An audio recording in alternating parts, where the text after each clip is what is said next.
Sabah al-Khair, good morning dear listeners. You're listening to Radio 3CR on 855 AM and Palestine Remembered with Robert Martin, Nasser Mashni and Yusuf Ahmed al-Rimawi.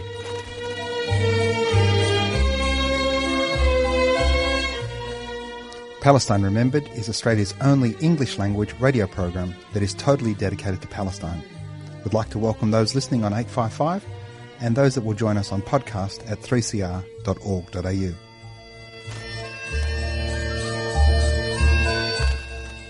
Thanks for joining us. Stay with us and enjoy the episode. Bringing you the news and views and the untold side of the Palestinian struggle for freedom from a Palestinian perspective. Good morning, listeners, and a happy 2022 to you. I trust and hope that you had a relaxing break and enjoyed the podcasts we had over the summer. We're back with a fantastic year planned ahead, and very excitingly, we're joined by a dear friend of the program who's going to talk to us about the Boycott, Divestment and Sanctions campaign against the Sydney Festival. We're joined by a dear friend, Agent of Chaos, Fahad Ali. Good morning, Fahad. How are you doing?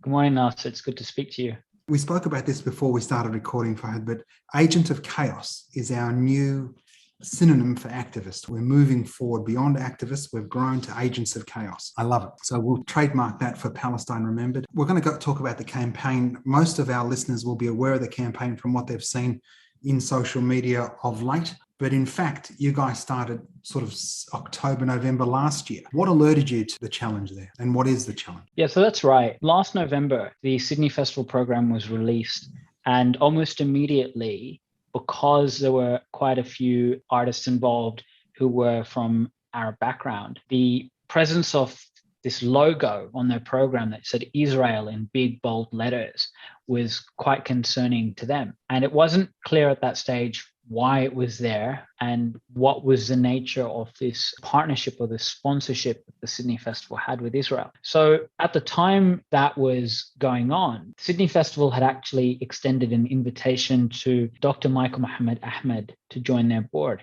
Mohammed is a founding director of the Sweatshop Literacy Movement, which is a literacy collective based in Western Sydney. And in the process of coming onto the board, he was alerted to this sponsorship by members of the Arab artistic community. Immediately, Mohammed put the brakes on his appointment and said to the board of Sydney Festival, hold up, what's going on here? I need some clarity around what this is. In response, the chair of the board, David Kirk, wrote back saying, this is a partnership with the Israeli embassy in Canberra, and the purpose of this sponsorship is to support the production of a dance, as well as a few other things, including a reception event hosted at the Sydney Opera House by the Israeli embassy and some online dance classes, etc. But their position was, this is not very unusual. We partner with embassies all the time. We don't know what you're worried about, essentially. So Mohammed wrote back to us, as in the community of artists and organizers, and we crafted a response. So we wrote a letter that was co-signed by a number of us who were working in the space of the arts in Western Sydney and in Arab communities. We sent that on to the board saying that we, as artists of Palestinian and Arab background, do not feel safe being in a festival that is serving as a vehicle for the self-promotion of the Israeli state. We cited the fact that Israel is engaging in the crime of apartheid. We cited that this is not a sort of innocent arrangement. The reason that Israel does these things is because it wishes to use culture as a smokescreen to deflect from the crimes that it does commit. And we also drew a connection between the dispossession of Palestinian people and the fact that Sydney Festival operates on stolen land as well, and incorporating the often very almost lip service to Australia's First Nations. Sydney Festival, they pride themselves on creating this inclusive space and respecting First Nations people and really talking the good talk. But here they are doing deals with an occupying settler colonialist regime in Palestine who, as we've seen during the week in Sheikh Jarrah, perpetuating the ongoing Nakba, the ongoing ethnic cleansing of Palestine. There's an issue too with respect, not only with the arts washing, but also with the fact that the Sydney Festival went and sought this money. They went and spruiked for it, and they did so during the May massacre last year. Yeah, that's right. So after we sent this letter off to the board, they offered to meet with us. So we went ahead, we met with them, a small group of people, including myself, met with the board of Sydney Festival. And in that meeting, they disclosed that they had actually set up this sponsorship arrangement much earlier in the year, that Sydney Festival approached the Embassy of Israel in Canberra asking for money. And that happened in May last year, when a number of things were happening. The first was the expulsion of Palestinian residents of the neighborhood of Sheikh Jarrah in occupied Jerusalem. The second was attacks on Muslim worshippers at the Al-Aqsa Mosque during Ramadan. The third was Jewish fascist gangs marching through the streets of Jerusalem, particularly through the Arab neighborhoods of Jerusalem, chanting death to Arabs. And the fourth was the bombardment of Gaza, which leveled the Gaza Strip, targeting hospitals, schools, refugee camps, and very notably, the International Press Office of the Associated Press. That was the context in which the Sydney Festival approached the Israeli embassy. They could not have been blind to the situation and the context. It's just crazy. And in particular, David Kirk, MBE, member of the British Empire, he was awarded that for his services to rugby. He's a medical doctor. He's the chair of the board.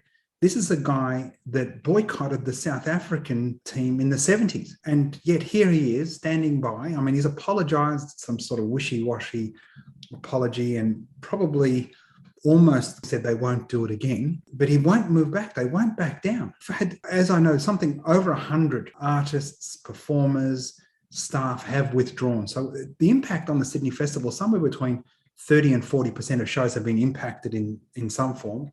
Close to 30 shows in their entirety have been removed. So the campaign's been a huge success. Tell us, A, how you communicated our concerns to people, but also I want you to comment on because we've been accused of being violent and demanding and demeaning in requesting solidarity. So the first thing to say there is, from the very beginning of this campaign, artists were integral to the organizing. Artists alerted us to the problem in the first place, and from that very moment which we began the campaign, they have been a part of what we were doing. So the perspectives of the arts community have always been incorporated into what we're doing. And for that reason, we are very, very aware, and we're guided by these experiences. We're aware that the last 2 years have been a shocker for artists, including loss of work, the impact of COVID. And we know that this is a hard ask because we're beginning to reopen and we're asking people to boycott. We are aware that that is not an easy thing to do. So from the very beginning, we decided as a collective that what we are going to do is we're going to issue a call for artists to boycott the festival. That was a firm ask, a very solid line, and artists could make the decision whether to respect that call or not. If they chose not to, then we respected that decision. That doesn't mean we're not disappointed with it, but we respected it, and we understood that on short notice with COVID, that sometimes, and also I should say the financial pressure that Sydney Festival was bringing down to bear on artists not to withdraw, so holding them financially liable if they were to withdraw. All of that created an environment where artists, even if they wanted to withdraw, the artists just couldn't. So even in those circumstances, though, for a quarter of your program to be completely wiped out by the campaign is just extraordinary. So with that in mind, we had always said, look, we are not going to pressure any artists to pull out. We're going to leave it entirely up to them. We're going to make the ask. We're going to be firm about our ask, but we're going to be polite, respectful, and we're not going to engage in any kind of mean-spirited behavior. And that was a core value that we had instilled from the very beginning. So when we hear this accusation, these organizers are bullying artists, it's not grounded in reality, because we certainly haven't. All of our communication has been super respectful. We understand that it's short notice, but that is largely out of our hands. It's a product of the fact that the program was only released in November. By the time the board replied to us was December 20th. And the festival started on January 6th. So we don't have a lot of time to organize. And we've asked, okay, where what are you talking about? What is this in reference to? Show us some evidence of us engaging in harassment. And there's always sort of like a vague sort of, oh, not you guys, like other people. Who are these other people? And I think it needs to be said that if fans of particular artists or acts are disappointed in their favorite band, then they're entirely entitled to be disappointed. And the way that they express that disappointment is entirely up to them.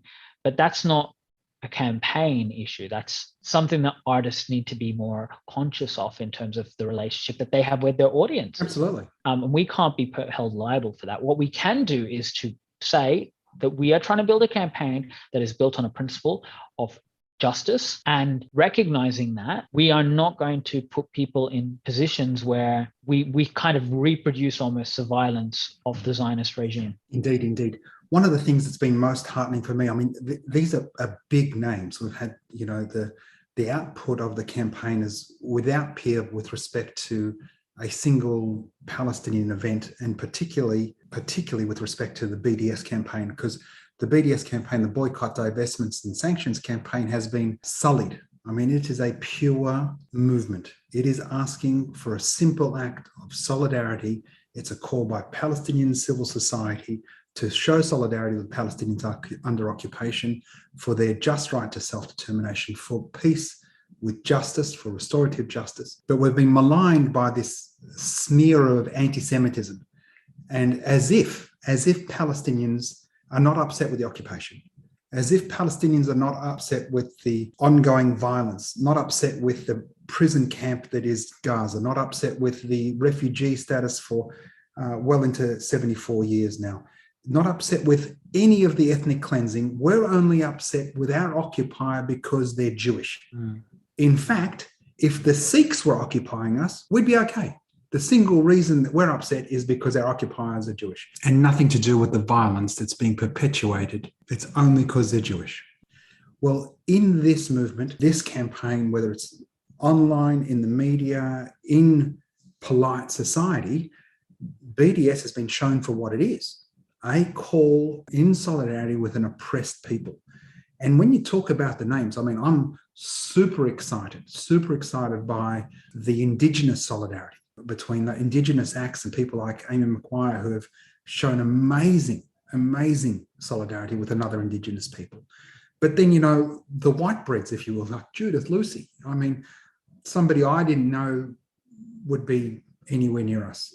Tom Ballard, Nazim Hussain, and so many of the others. But when you go through the list of acts and people who are withdrawn, they are brown, and some of them are Muslim. And of course, for someone like Michael Muhammad Ahmed to knock back the prestige of a board position on the Sydney Festival, that's no small ask.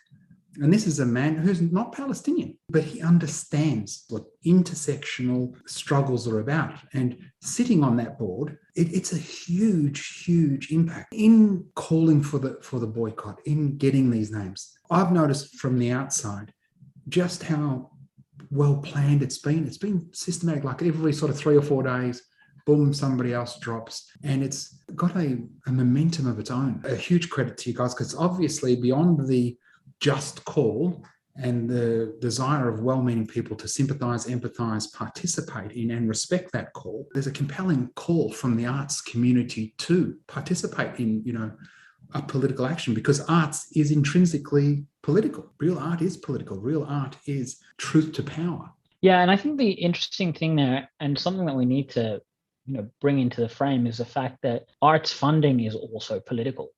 We don't live in a society where the decisions that are made about the funding of the arts sort of, the money doesn't drop down from the sky. For arts funding has been systematically wound back by conservative governments, including the current government in New South Wales and federally. And for artists to say, okay, well, I'm not getting involved in a political struggle over art, leaves them vulnerable, I think, to sort of future attacks on the arts, because they wouldn't have a leg to stand on if you take the position that the arts are in a political space. Even if you don't feel like your own art is political, but if you take that position, you can't fight back. And so, governments can make political decisions that you're not necessary. You're not someone who should be heard, and you won't be able to push back against that because unfortunately you don't think arts is political to begin with. So that's the first thing. But then the other thing is, I think it's really phenomenal. A lot of the first acts to withdraw were people of color.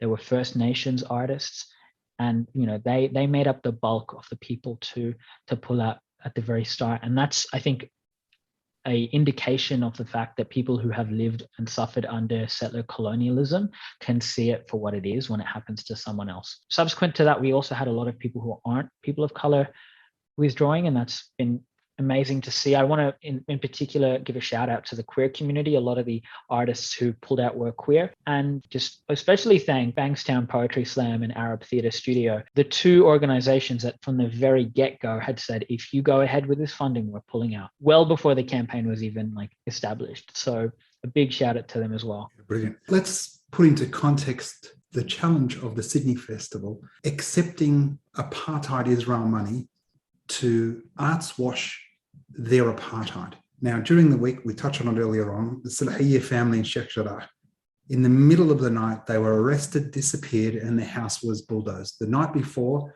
the family stood on the roof of the house so they couldn't get arrested. He said, we'll die here. We got thrown out of our house in Ain Karam, only a couple of kilometres from where Sheikh Jarrah is in West Jerusalem. If they were Jewish citizens of the State of Israel, they could use the Israeli civil courts to fix that. They could go back to their home.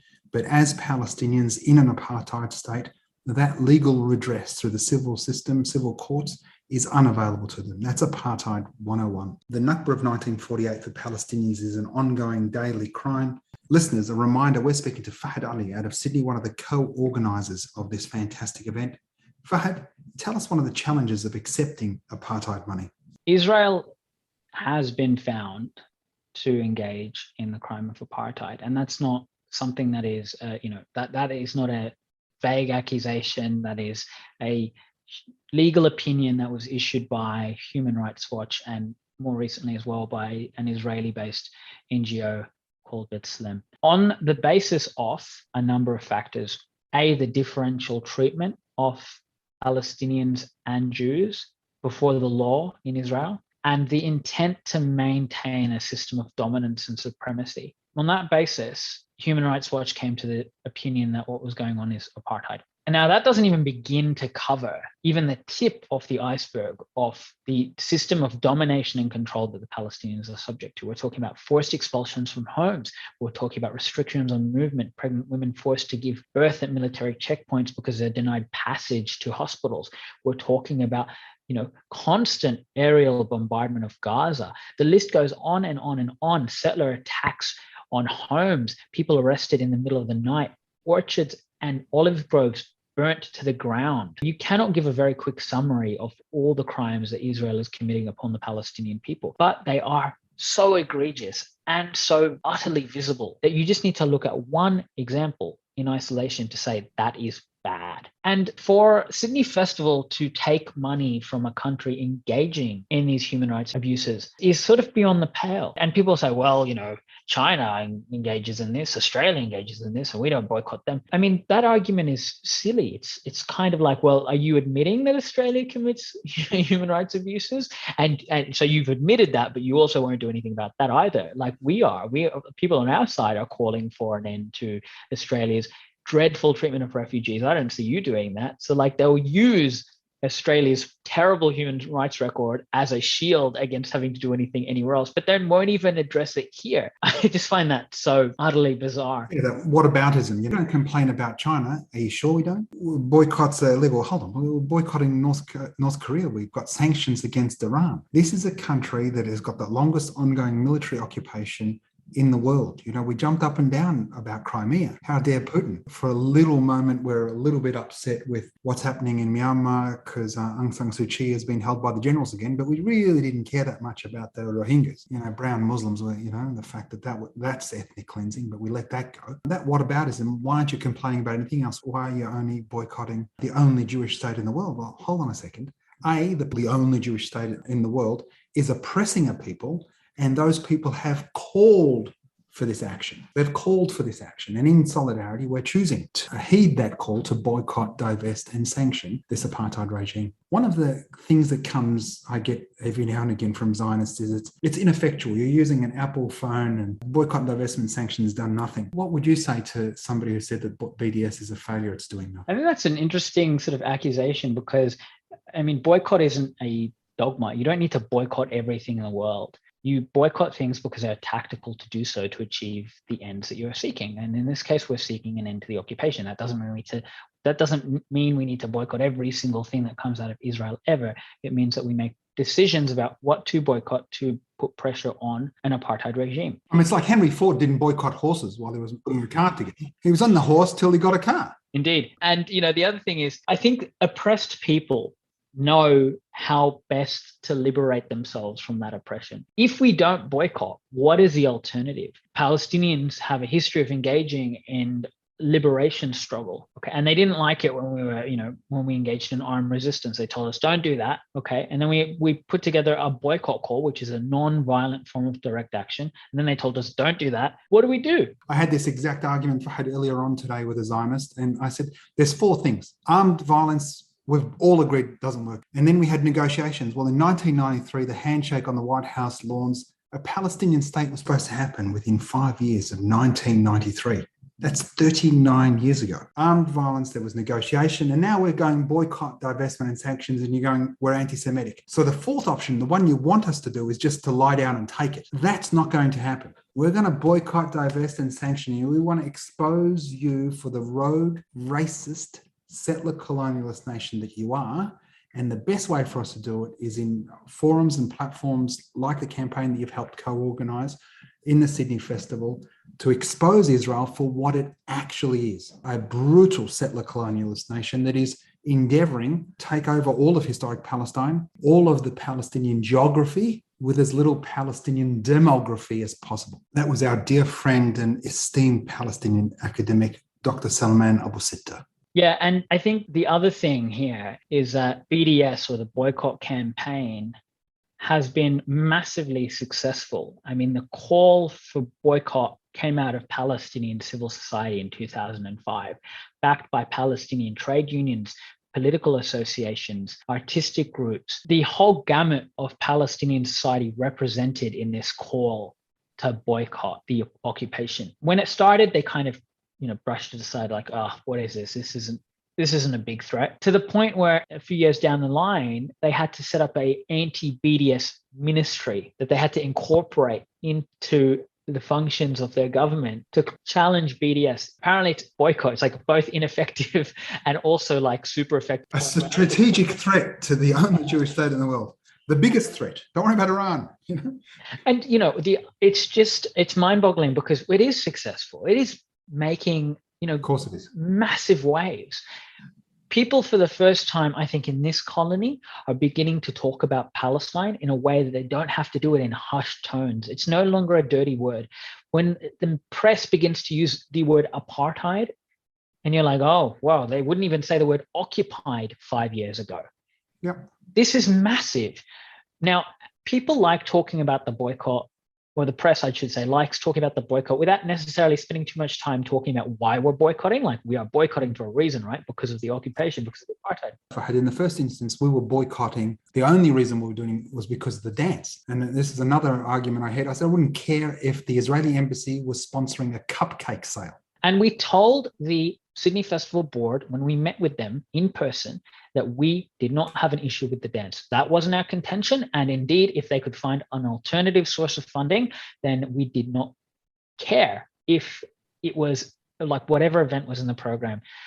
The fact that there is a choreography, a dance that was the choreographer is Israeli, but the dance company is a Sydney dance company. It's just, we're not targeting. We don't care. We're not targeting an individual Israeli. We're targeting the funding. We're targeting the fact that this is blood money, and we've made that clear many times. We're targeting the fact that Israel gets to put their embassy sticker on a program to make it look like they're a normal country. We've made this point. It's not a normal country, and it can't be and should not be treated as a normal country. It needs to be outed as the pariah that it is. And we've made this point so many times, and every single time we make it, we get sort of ignored for people to fill in their own narrative. Oh, the Palestinians are upset about something. It must be some dance. No, if they would just simply listen to us and platform us, we have an eminently reasonable position. But they know that. They know that our position is reasonable. They know that it comes with, the force of moral clarity, and just platforming us. The very act of platforming us is dangerous because we speak truth. Mm-hmm. One of the we've got a couple of minutes to go. Fahad, again, we're joined by Agent of Chaos, Fahad Ali from Sydney, one of the co-organisers, great dear friend of mine. The outcome, from my point of view, there's a couple of weeks ago, so hopefully a few more people will resign. We've had Ben resign from the board, and maybe you want to touch on that. But in my mind, one of the great outcomes is no one's taking Israeli apartheid money in a hurry again. Are they? Oh, I don't think so. So that's a huge win. Why don't you talk about Benjamin's resignation? Because that's no little thing either. Yeah, look, Benjamin Law is someone who has been a friend to many of us in the boycott campaign for a while. And we should just talk. We were talking before about token representation on the board with respect to Michael Muhammad Ahmed. Benjamin Law is their token queer, Asian, it ticks 2 or 3 boxes, and not to take away from his very substantial achievements or the fact that a great guy, does some great work, absolutely. But he's come out and Ben has decided to resign from the board of Sydney Festival.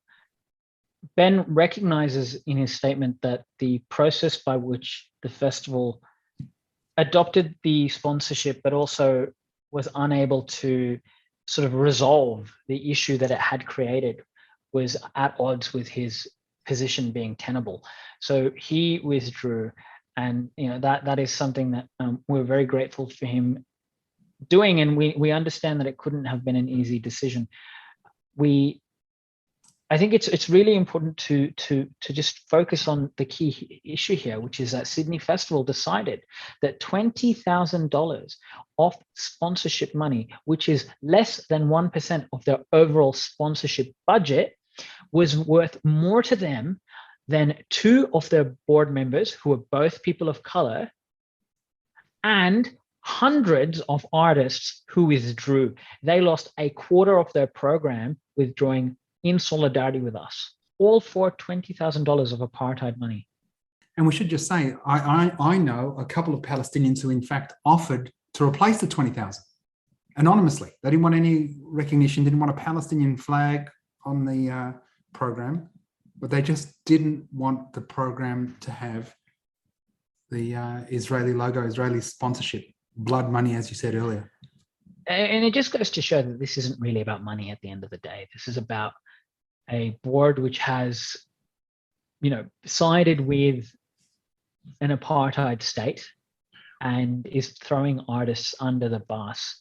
If I were an artist in the festival, how could I possibly go ahead without feeling some sense of compromise, which is what a lot of artists have told us. Even the ones who are unable to withdraw but are standing in solidarity with us have said that they feel so terrible and they hate the fact that their work and their names are being associated with Sydney Festival while it is acting as a vehicle of Israel's PR campaign.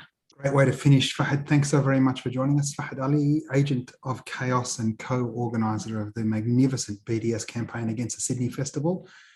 Monday, the 24th of January at 6 p.m. That's Monday, the 24th of January at 6 p.m. A couple of days away. Why we're boycotting the Sydney Festival. Why we're boycotting the Sydney Festival, a Zoom event hosted by the organisers. You'll hear from them as to thoughts, thinking, how, why. It's an extension on our time today with Fahad. If you go to the podcast, there'll be a link there on how to join that Zoom event, why we're boycotting the Sydney Festival, 6 p.m. on Monday. There'll be a link to some other articles too. Thanks for listening. And remember, there's never been a better time for a free Palestine.